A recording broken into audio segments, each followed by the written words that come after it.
aujourd'hui, je veux adresser une autre chose que la contamination des eaux peuvent produire, et c'est la stérilité.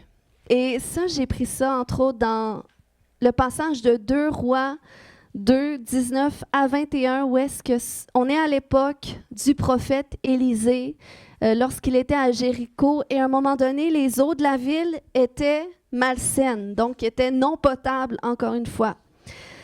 Et là, regardez qu'est-ce que ça nous dit. Les habitants de la ville vinrent dire à Élisée, « Vois-tu, notre ville est bien située, comme mon Seigneur peut le voir, mais l'eau est malsaine et la terre est infertile. » Il répondit, « Apportez-moi un plat neuf et mettez-y du sel. » Ils le lui apportèrent, il se rendit à la source des eaux, il jeta du sel et dit, « Voici ce que déclare l'Éternel. J'ai rendu cette eau saine, elle ne causera plus la mort et ne rendra plus la terre infertile. » Donc, ici, on voit qu'un fruit de la contamination de l'eau, c'est l'infertilité qu'elle produit sur les terres. Donc, l'infertilité, c'est la même chose que la stérilité. C'est lorsque tu es à cet endroit que tu ne parviens pas à concevoir ni enfanter. Donc, c'est ce que ça produit quand il y a de l'eau malsaine qui a besoin d'être purifiée. Puis, dans la parole de Dieu, la terre, c'est aussi comparé à notre âme, entre autres dans la parabole du semeur.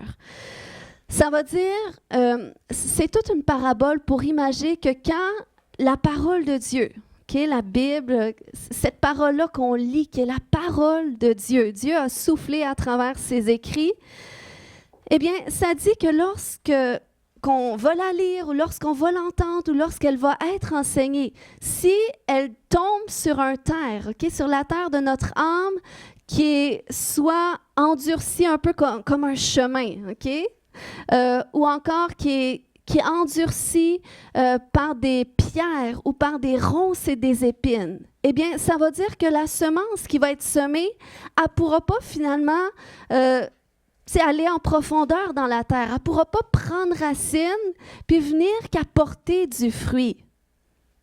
Donc, ici, dans cette parabole-là, ils vont imaginer comme de quoi que les soucis de la vie, quand tu vis des soucis ou même les plaisirs de la vie, quand tu es trop centré sur les plaisirs, eh bien, c'est ce qui va venir affecter la terre de ton âme.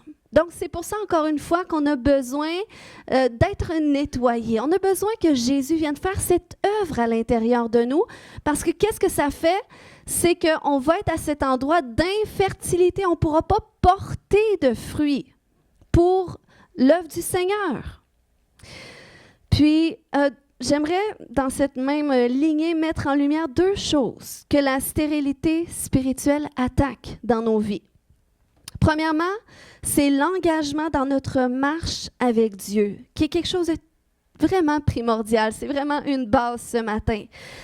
Quand tu es à cet endroit où est-ce que tu as du mal à t'engager avec Dieu pleinement pour te consacrer à lui et qu'est-ce qu'il veut pour ta vie, et que tu ne portes pas de fruits finalement de cette consécration-là à Dieu, de cet engagement-là, parce que le fruit qu'on est appelé à porter, c'est écrit dans Matthieu 28, 19 à 20, où est-ce que Jésus a dit « Allez, faites de toutes les nations des disciples en les baptisant au nom du Père, du Fils, du Saint-Esprit, enseignez-leur à observer tout ce que je vous ai prescrit. » Il a dit, voici, je suis avec vous tous les jours jusqu'à la fin du monde. Donc ça, c'est l'appel qu'on a tous et chacun, que au moyen de notre propre vie, que notre vie enseigne les principes de Dieu.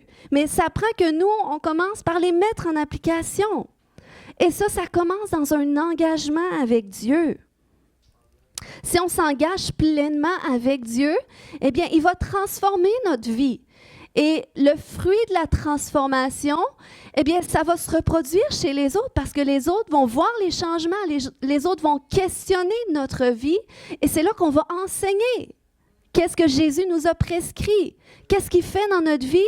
Et c'est comme ça que les gens peuvent devenir des disciples du Seigneur d'une certaine façon, qui vont être influencés par qu'est-ce que Jésus fait dans notre vie, qui est réel.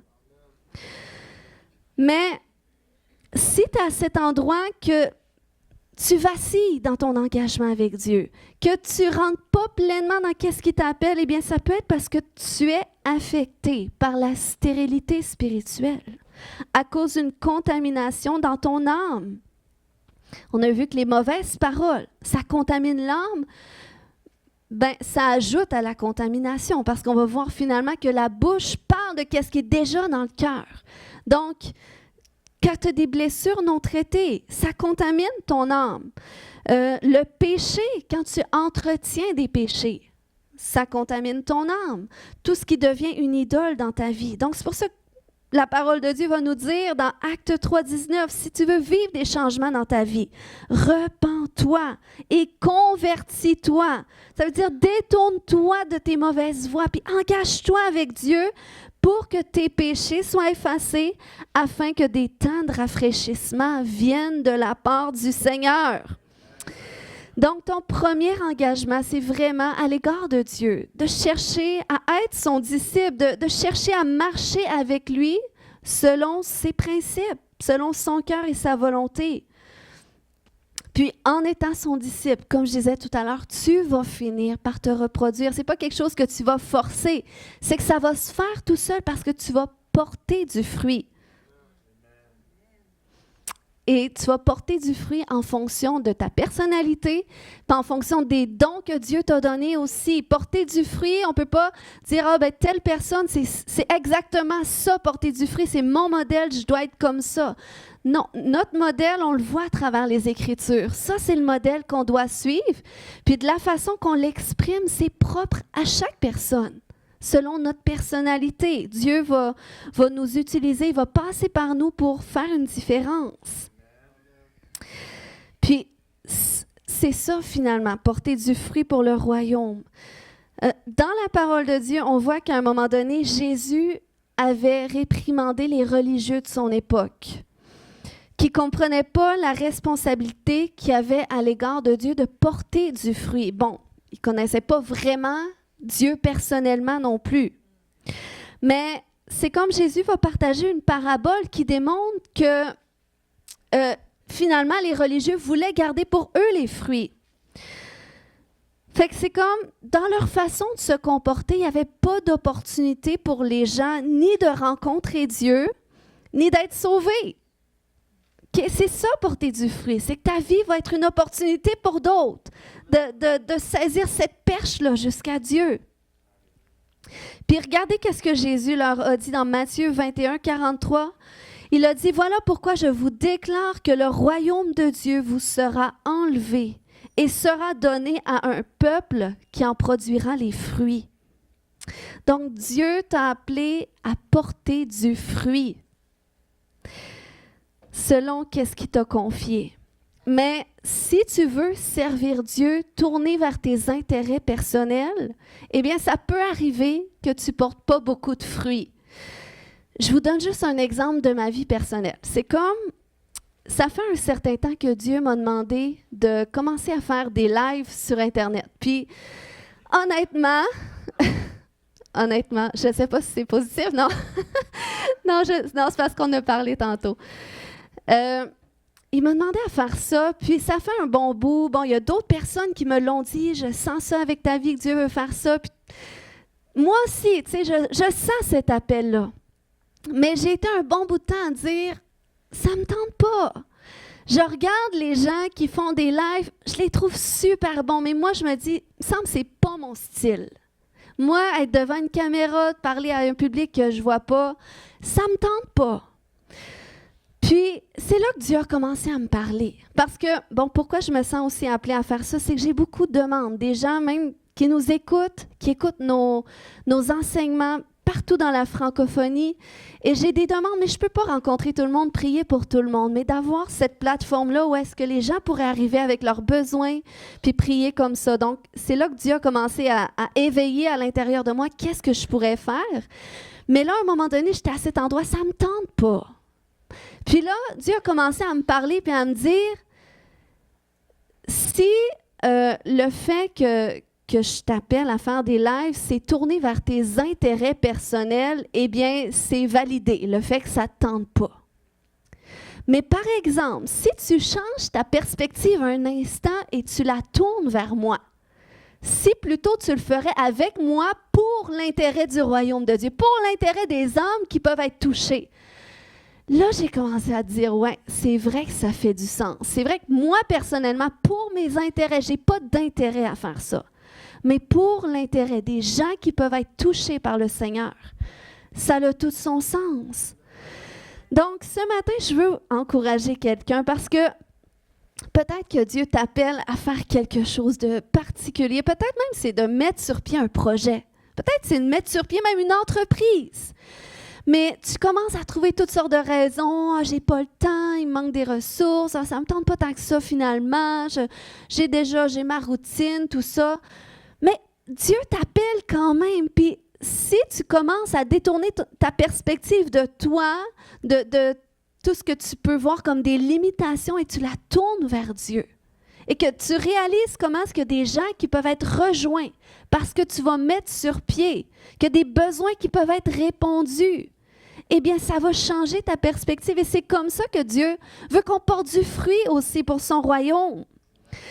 Peut-être que Dieu t'appelle à écrire un livre, mais tu dis, je ne suis pas un auteur, ça serait trop bizarre que j'arrive demain matin avec mon livre, il n'y a personne qui sait que j'aime écrire.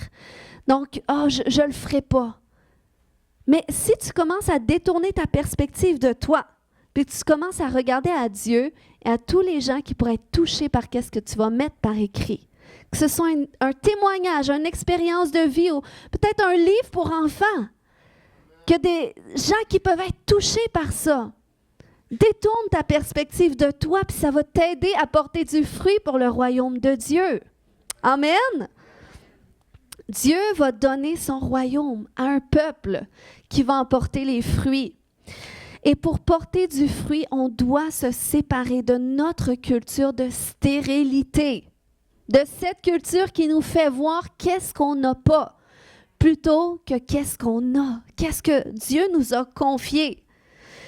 Dieu nous a équipés de dons, tous et chacun, pour l'œuvre du ministère. Il y en a qui vont faire le ministère dans une église comme moi ce matin, ou d'autres différemment. Il y en a qui vont faire le ministère dans la société. Ils vont faire une différence. Ils vont apporter du bien à la société. Et pour ça, Dieu vous a donné des dons. Mais il faut les mettre en pratique. Il faut les utiliser. Tes dons, ce n'est pas pour toi, mais c'est pour les autres. Du moment que tu le gardes pour toi, tu ne peux pas porter du fruit. Amen? Puis ces dons qu'il nous a donnés, eh bien, il s'éveille dans notre engagement avec lui. J'ai longtemps crié, Seigneur, c'est quoi les dons que tu as mis en moi? Seigneur, je suis qui? Seigneur? Puis, c'est toutes des questions qu'il a répondu avec le temps. Puis, ces dons vont s'éveiller dans notre engagement avec lui.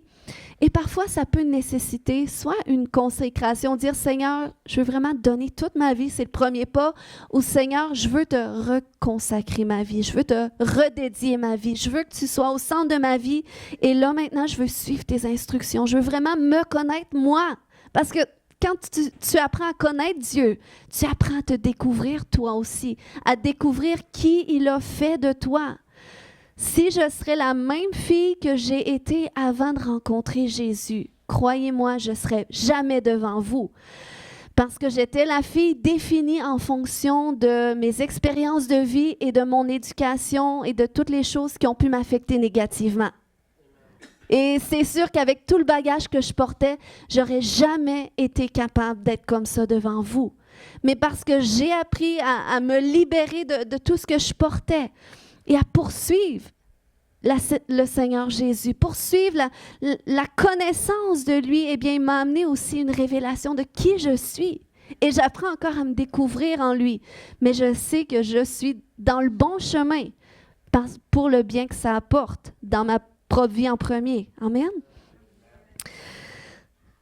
Ensuite de ça, une autre chose que la stérilité spirituelle attaque dans notre vie, c'est nos capacités à prendre action pour avancer. Donc, ça s'emboîte un petit peu dans ce que je viens de partager.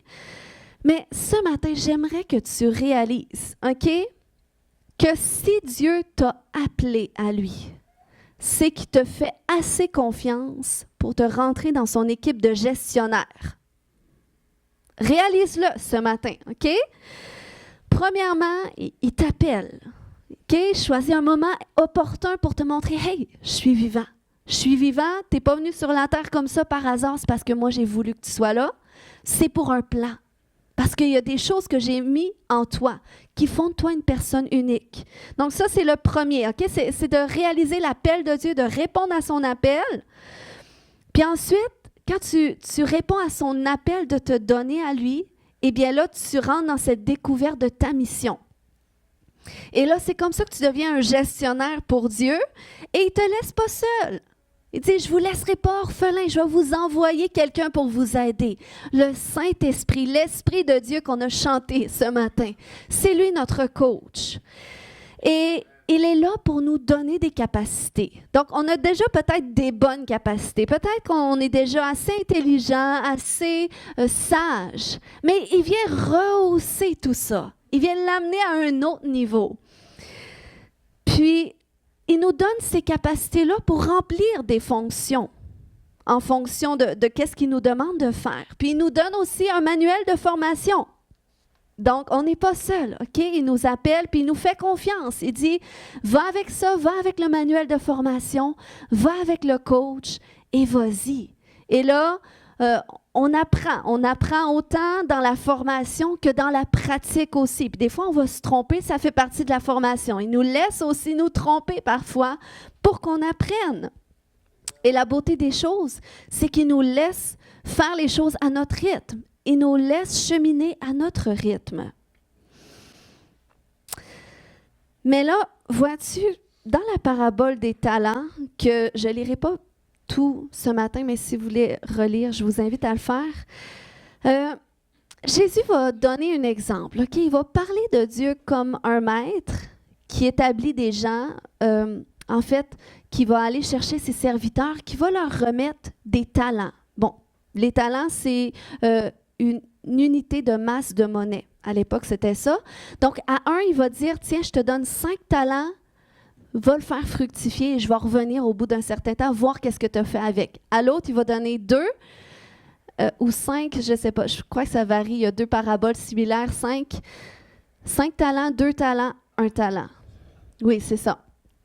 Et là, celui qui a reçu 5 talents, 2 talents, eux, ils prennent au sérieux qu'est-ce qui leur a été confié. Ils réalisent, OK, ben, je suis le gestionnaire de ça, je dois aller faire quelque chose avec, je dois aller le faire fructifier.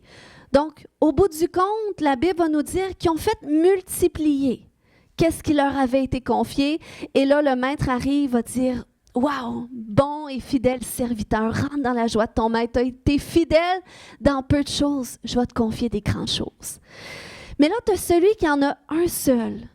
Et lui, je ne sais pas pour quelle raison, je ne sais pas s'il s'est comparé aux autres, mais lui, il a eu peur. Il s'est dit, mais il a peut-être eu peur de perdre. Fait qu'il est allé le cacher dans la terre. Et il n'a rien fait avec, finalement. Et voyez, la peur qui l'habitait, ce n'était pas justifiable devant le maître. Parce que le maître va dire, j'ai donné à chacun selon sa capacité. Donc, tu avais tout ce qu'il fallait pour faire de quoi avec ce que je t'ai donné. Puis si la même méthode que les autres ne te convenait pas, tu aurais pu aller chez un banquier, là, il donne d'autres idées. Mais voyez, il devait gérer ce qui lui avait été donné, mais à cause de la peur, il n'a rien fait avec. Puis, souvent, on est à cet endroit, comme ce serviteur, où est-ce que peut-être qu'on considère que qu'est-ce qu'on a, c'est pas suffisant pour faire quelque chose avec, ou on réalise pas la suffisance de qu'est-ce qu'on a pour le faire valoir. Puis, un peu dans cette même direction, des fois, on pourrait même venir qu'à être tellement insécure envers soi-même qu'on reconfie à Dieu les responsabilités que lui-même nous a confiées. Je vous donne un exemple personnel, OK?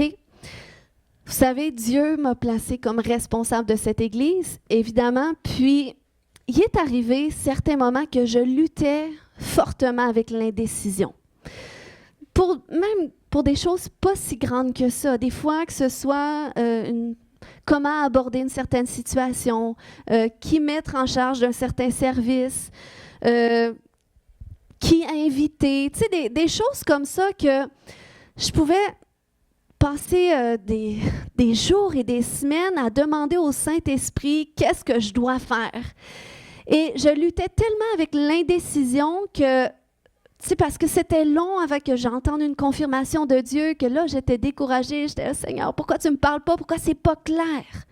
Jusqu'au jour où est-ce que le Seigneur me dise, « Hey, je t'ai placé comme gestionnaire de cette maison. Donc, je te fais confiance. J'ai mis en toi la sagesse, le discernement pour savoir quelle décision prendre. Donc, je suis avec toi. » Donc, ça m'a tellement libérée d'un fardeau que, tu sais, parce qu'on ne réalise pas que du moment que tu as donné ta vie à Jésus, il vient à l'intérieur de toi par son esprit et parce que tu chemines dans une communion avec lui, il te communique sa pensée. Puis c'est même 1 Corinthiens 2,16 qui nous dit « Qui donc connaîtra la pensée du Seigneur pour prétendre pouvoir l'instruire? Mais nous qui avons reçu l'Esprit du Seigneur, nous possédons la même pensée du Christ. » Donc, on possède sa pensée parce qu'on est en lui, parce qu'on demeure en lui. Je ne dis pas que c'est le cas si, par exemple, tu n'as pas vraiment une communion avec Jésus. Peut-être que tu dois t'approcher de lui. Ça ne change pas que tu dois quand même le consulter. Mais lorsqu'il te confie des responsabilités, c'est à toi de les prendre en charge, pas de lui remettre constamment qu'est-ce qu'il te confie, mais de faire confiance qu'il m'a équipé pour que je sois en mesure de bien faire qu'est-ce qu'il me demande. Puis les outils qu'il m'a donnés, ce n'est pas nécessairement tout moi qui les a, mais il met des gens autour de nous aussi qui vont être des gens de conseil, des gens en qui réside la sagesse de Dieu, que Dieu va les utiliser aussi pour te confirmer, ben oui, je crois que tu devrais faire ça. Donc, on doit faire confiance à qu'est-ce que Dieu a mis en nous. Puis on ne doit pas le rendre responsable de qu'est-ce qui nous rend responsable. C'est pas moins spirituel de mettre un réveil matin pour te lever à chaque matin plutôt que de prier Dieu, réveille-moi demain matin à 5h30. Tu sais, des fois, on veut tellement être spirituel qu'on dit, Seigneur, envoie l'homme ou la femme que tu as préparé pour moi, puis on fait rien. On ne cherche pas à rencontrer des gens, on ne se met pas en action pour vivre des changements. C'est pas moins spirituel de faire des démarches pour te trouver un emploi plutôt que d'attendre, Seigneur, ouvre une opportunité. À un moment donné, il faut que tu ailles voir les offres d'emploi porter des CV. Les changements ne se prendront pas nécessairement. Ça arrive que Dieu ouvre une porte. Wow! J'ai longtemps prié pour ça. Le Seigneur a tout coordonné. C'est venu jusqu'à moi et je saisis. On aime ça, c'est des témoignages glorieux. Mais ce n'est pas toujours comme ça que Dieu le fait. Dieu nous appelle aussi à prendre action. C'est comme tu peux demander à Dieu qu'il restaure ta relation avec les gens de ta famille. Mais ce n'est pas moins spirituel de mettre en œuvre une démarche de réconciliation. C'est sûr que c'est la volonté de Dieu que tu te réconcilies. Bon, cas par cas. Mais voyez, on doit apprendre à prendre action, sortir de cette stérilité spirituelle qui parfois on la cache dans la spiritualité. On dit « Oh, moi j'attends que Dieu me parle. » Oui, mais c'est logique, qu'est-ce que tu devrais faire? C'est logique que cette situation-là te pourrit la vie, donc sors de ça, fais des démarches pour vivre un changement. Amen?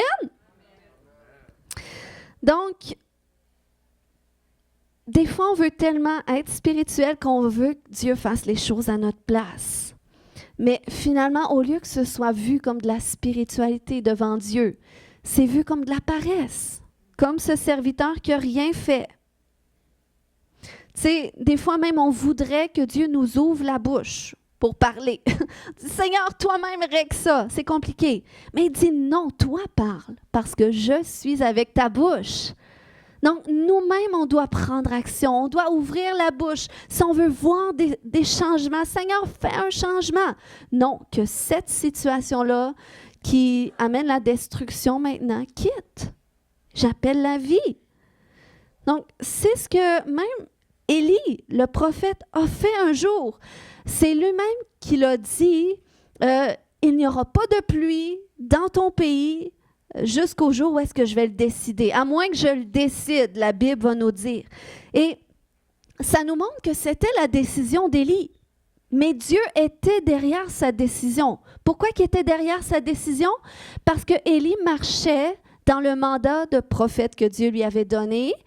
Puis Élie, engagé dans son mandat, engagé dans sa communion et dans l'obéissance à Dieu, eh bien, il avait pleinement l'assurance dans qu'est-ce qu'il entreprenait. Donc, vous êtes avec moi ce matin?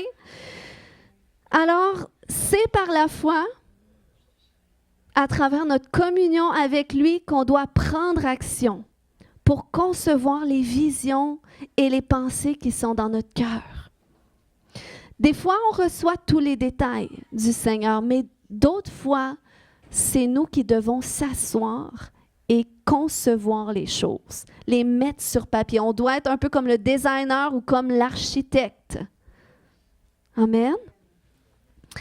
Tu sais, même Jésus va dire, lequel d'entre vous, je n'ai pas le verset à l'écran ce matin, mais dans Luc 14, 28, il dit, lequel d'entre vous qui veut bâtir une tour qui ne s'assoit d'abord pour calculer s'il y a ce qu'il faut, OK, pour terminer le projet. Et dans cette même direction, OK, comment est-ce que c'est vraiment pour vous montrer que Dieu fait les choses différemment, ça dépend, OK? Dans la parole de Dieu, il y a 2 maisons de rencontres pour Dieu qui ont été bâties, OK, et de 2 façons différentes. On voit, premièrement, Moïse, qui a bâti le tabernacle du Seigneur, qui était la tente de rencontre pour Dieu.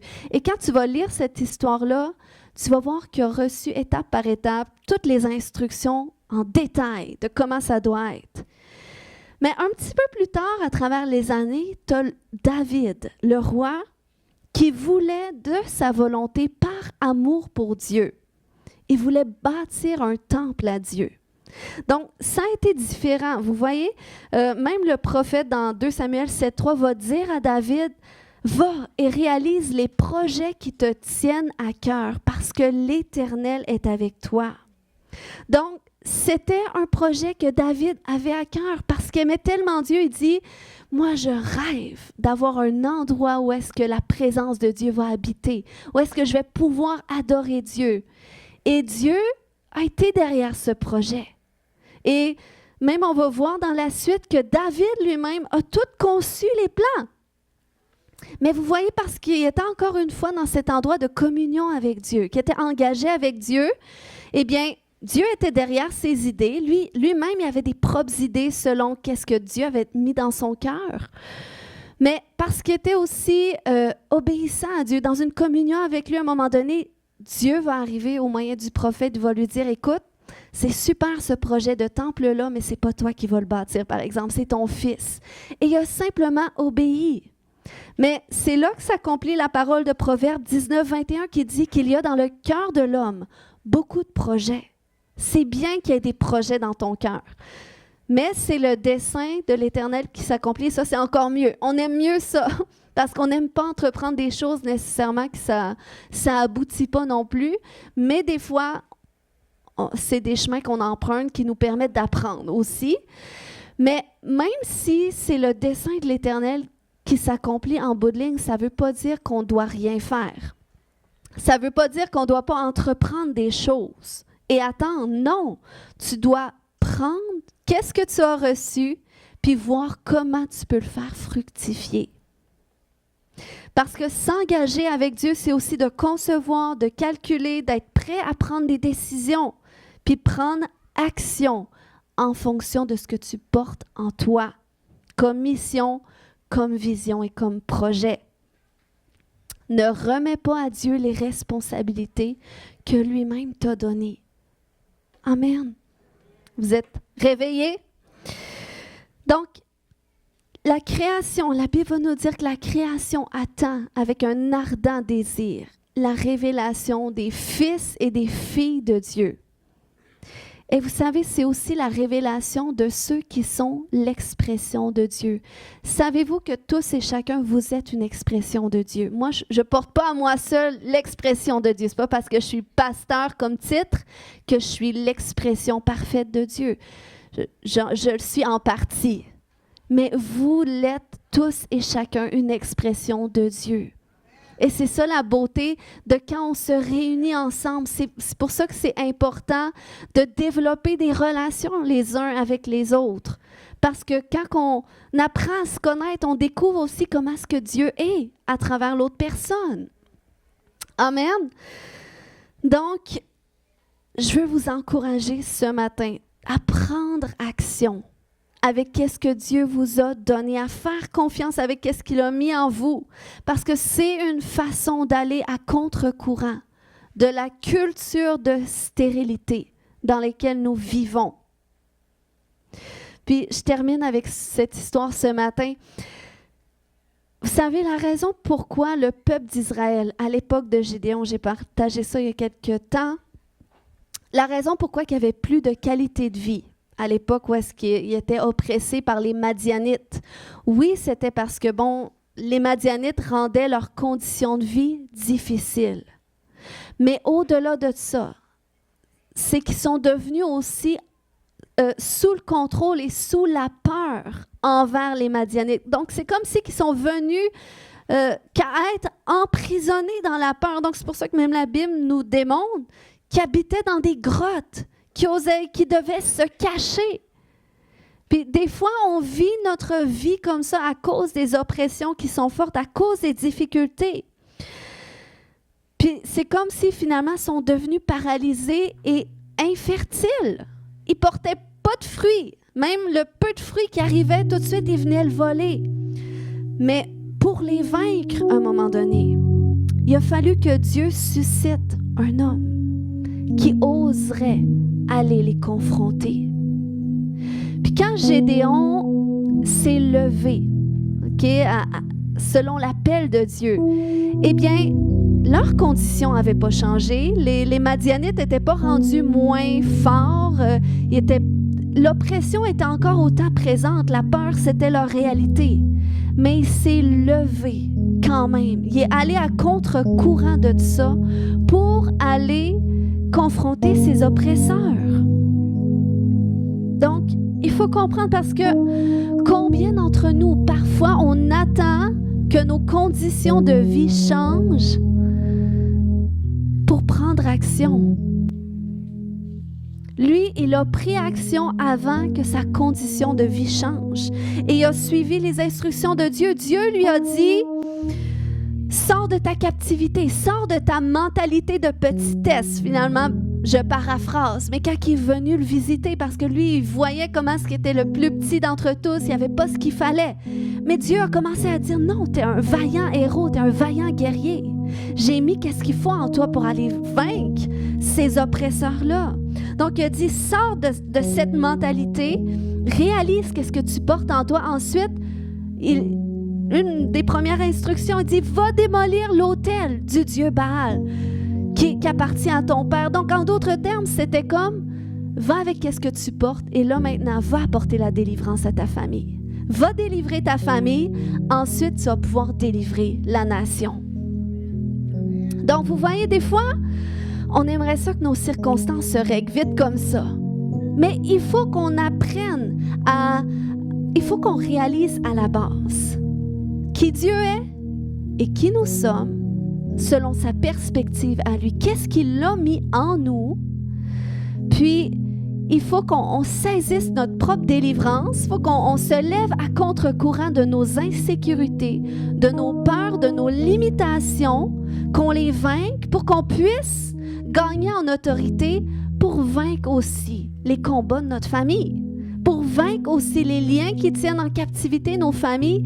Et là, on va voir ce qu'il faut pour aller aider les gens, que ce soit d'un autre environnement, là où est-ce que Dieu nous appelle. Amen. Donc, Gédéon, OK?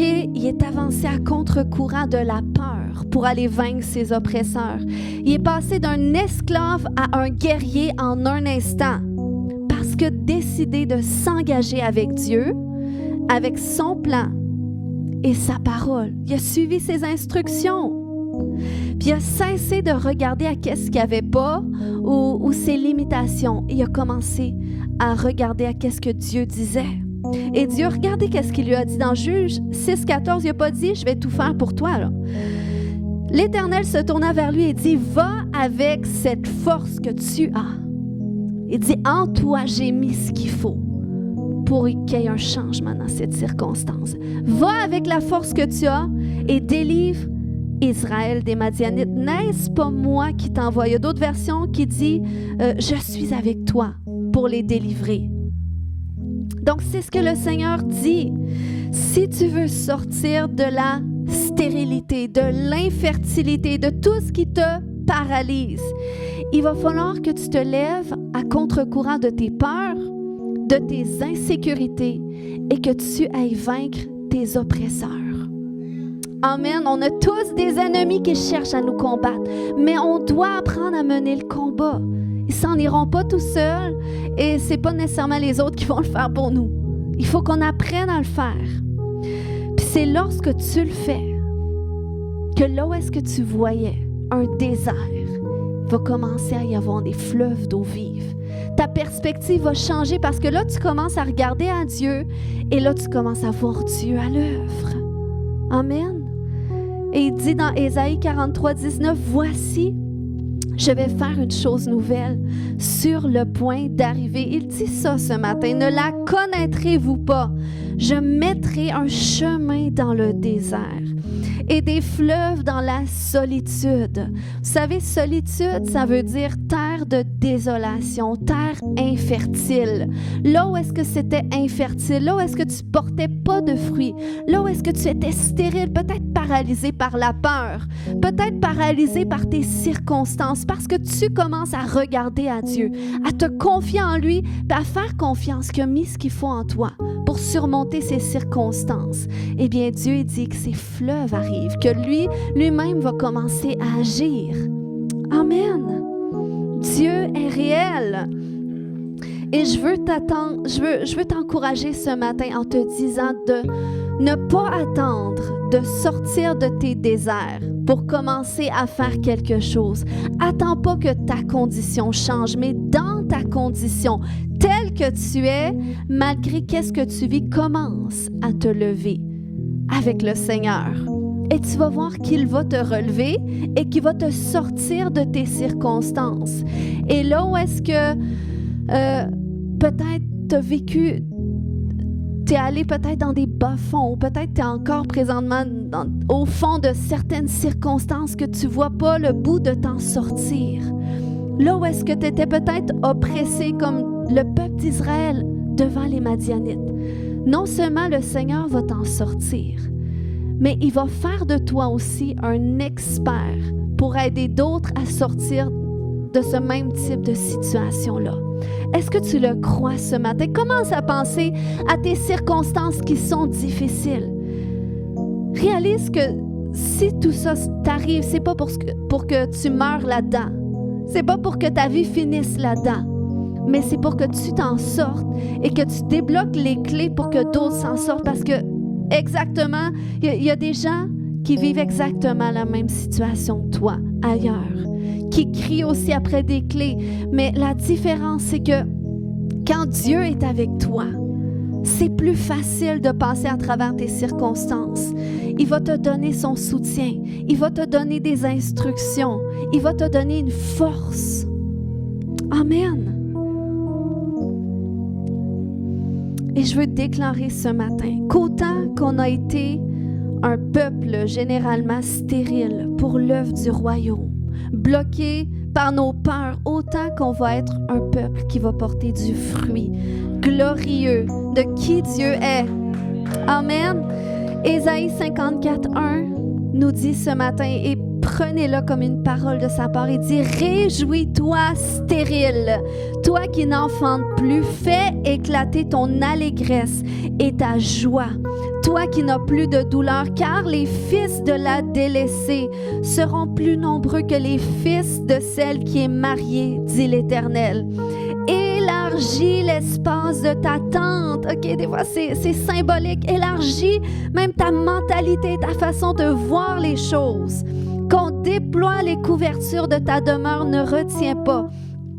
Allonge tes cordages, affermis tes pieux, car tu te répandras à droite et à gauche. Est-ce que tu crois que qu'est-ce que Dieu a mis en toi va se répandre à droite et à gauche? La sagesse que tu portes va se répandre à droite et à gauche. Le témoignage que tu portes va se répandre à droite et à gauche. L'espérance que c'est possible de s'en sortir va se répandre à droite et à gauche. Il dit, ta postérité envahira des nations. Non, tu ne seras plus stérile, là, tu vas te reproduire. Il y a des gens qui vont être influencés par toi et ça va se répandre dans les nations et peuplera des villes désertes. Ne crains pas, car tu ne seras point confondu. Ne rougis pas, car tu ne seras pas déshonoré, mais tu oublieras la honte de ta jeunesse et tu ne te souviendras plus de l'opprobre de ton veuvage. OK? Tu ne te souviendras plus de la honte de ne pas porter de fruits. Amen, parce que Dieu arrive là où est-ce que tu ne pouvais pas enfanter, là où est-ce que tu étais bloqué. Regarde, commence à te réjouir dans le Seigneur. Il y a une espérance pour toi, non seulement que tu t'en sortes, mais que d'autres personnes s'en sortent aussi par ton témoignage. Amen. Ce matin, on va prier parce que Dieu veut nous faire du bien. Encore. Amen. On va se lever. Seigneur, je veux te remercier pour ta parole qui transforme nos cœurs. Seigneur, par ta parole, tu nous soutiens, tu nous rappelles comment tu es vivant, comment tu es engagé toi-même avec nous, comment tu es engagé dans nos circonstances. Et Seigneur, tu attends en retour qu'on s'engage aussi, qu'on s'engage avec toi, qu'on s'engage avec qu'est-ce que tu nous as donné, Seigneur Dieu. Avec qu'est-ce que tu as mis en nous. Tu veux, Père, qu'on cesse de voir à qu'est-ce qu'on n'a pas, qu'on cesse de regarder nos limitations comme si c'est elles qui ont le dernier mot. Mais tu veux, Seigneur Dieu, alléluia, tu veux qu'on commence à regarder à toi, à la provision que tu nous as déjà donnée à l'intérieur de nous. Puis qu'est-ce que tu vas faire autour de nous? Parce que tu dis que tu vas mettre des fleuves d'eau vive dans les déserts. Là où est-ce que c'était stérile, là où est-ce qu'il y avait la désolation, Seigneur, tu viens et tu déverses ta vie, tu déverses le miracle, Seigneur Dieu, tu déverses la solution, le changement de circonstance, le renversement. Seigneur, je te remercie pour cette œuvre nouvelle que tu fais dans chacune de nos vies. Dans un premier temps ce matin, j'aimerais qu'on puisse prier pour engager pleinement nos cœurs avec Dieu. Peut-être c'est la première fois que vous entendez un tel message. Peut-être que vous n'avez jamais fait de prière pour inviter Dieu au centre de votre vie. Eh bien, j'aimerais vous donner l'opportunité ce matin. Peut-être juste par un lever de main, vous pouvez rester à votre place, mais par un lever de main, tous ceux qui aimeraient, je vois une main, tous ceux qui aimeraient dire, ben moi j'aimerais ça, rencontrer Jésus. J'aimerais ça, le découvrir qu'est-ce qu'il a pour ma vie. Tu peux lever ta main là où est-ce que tu es. Je vois 2 mains ce matin. S'il y a d'autres gens, je vois 3 mains, 4 mains, 5 mains, 6, 7. Il y en a qui ont 2 mains. Ça, c'est vraiment un engagement. Un véritable engagement, c'est 2 mains ce matin. Alléluia. Tous ceux qui disent, ben moi, j'aimerais ça. Premièrement, j'aimerais que tu dises, Seigneur Jésus, je veux m'engager pleinement avec toi. Je veux te connaître et je veux aussi me connaître. Je m'engage à toi. Je choisis d'être ton disciple, de marcher dans ta volonté. avec ta force et ce que tu as mis en moi. Amen. Alléluia. Seigneur, merci, Papa. Merci pour tous ceux qui ont fait cette prière, même ceux qui ne l'ont peut-être pas fait, qui sont plus silencieux. Mais tu vois les cœurs. Tu vois les cœurs qui désirent s'engager aujourd'hui. Puis je vais libérer une grâce de le faire véritablement profondément. De s'engager avec toi. Seigneur, c'est un engagement de cœur que tu cherches. Tu cherches des cœurs qui sont prêts à te chercher, qui sont prêts à vouloir te découvrir, vouloir recevoir qu'est-ce que tu as pour eux. Et Seigneur, dans cet endroit d'engagement qu'on a confessé ce matin, Seigneur, alléluia, viens activer maintenant tous les dons, toutes les grâces que tu as données, Père. Pour certains, c'est simplement la force de garder la tête haute à travers qu'est-ce que tu traverses. Alléluia. Oui, je viens libérer la grâce ce matin, de vraiment s'engager avec toi, de vraiment avoir confiance en toi, d'avoir foi en toi, Seigneur, quelles que soient les circonstances. Père, tu vas faire des choses nouvelles. Puis je veux déclarer que la peur, tout ce qui nous rendait stériles ce matin, tout ce qui nous rendait stériles à s'engager avec Dieu ou dans notre destinée ou à prendre action, la peur, que ce soit la peur, la confusion, que ce soit tout ce qui a pu contaminer notre âme, je déclare que ça s'en va maintenant, ça saute de toi comme un manteau, là où est-ce que c'était comme un manteau que tu portais, un manteau qui t'oppressait, un manteau qui te rendait intimidé, je déclare que ça s'en va maintenant. Peut-être c'était un manteau de découragement aussi, tellement tes circonstances sont lourdes, ça se libère de toi maintenant. Maintenant, il y a un transfert de manteau qui se fait. Le Seigneur dit, désormais, vous revêtrez un manteau de louange parce que je vous ai destiné à être une plantation pour servir à ma gloire. Alléluia. Oui, Seigneur, viens nous revêtir d'un nouveau manteau. Oh oui, on veut faire comme cet aveugle Bartimée, que lorsqu'il a vu passer Jésus, qu'il a crié par 2 fois tellement qu'il voulait, Seigneur, que tu le touches. Seigneur, non seulement il s'est levé, mais il a ôté son manteau. Je ne sais pas quel manteau que tu dois ôter ce matin. Peut-être c'est la honte. Sache que du moment que tu dis, Seigneur, je me repens, même si c'est la 50e fois, il te pardonne. Peut-être c'est un manteau de honte. Tu dis, eh bien, je me dévêtis de cette honte. Je me dévêtis de ce découragement. Je me dévêtis ce matin de cette aigreur, de cette négativité, de cette peur au nom de Jésus, de tout ce qui me paralyse. Et je fais comme Gédéon. Et je choisis de sortir de cette mentalité de petitesse. Alléluia, pour réaliser que oui, tu as mis quelque chose en moi qui est suffisant pour vaincre mes oppresseurs, pour sortir de mes difficultés et vivre des percées. Au nom de Jésus, je choisis de me lever avec la force que j'ai, avec les dons que j'ai reçus.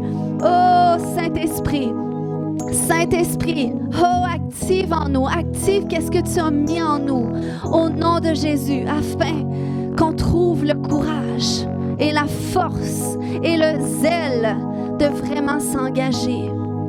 Au nom de Jésus. Alléluia.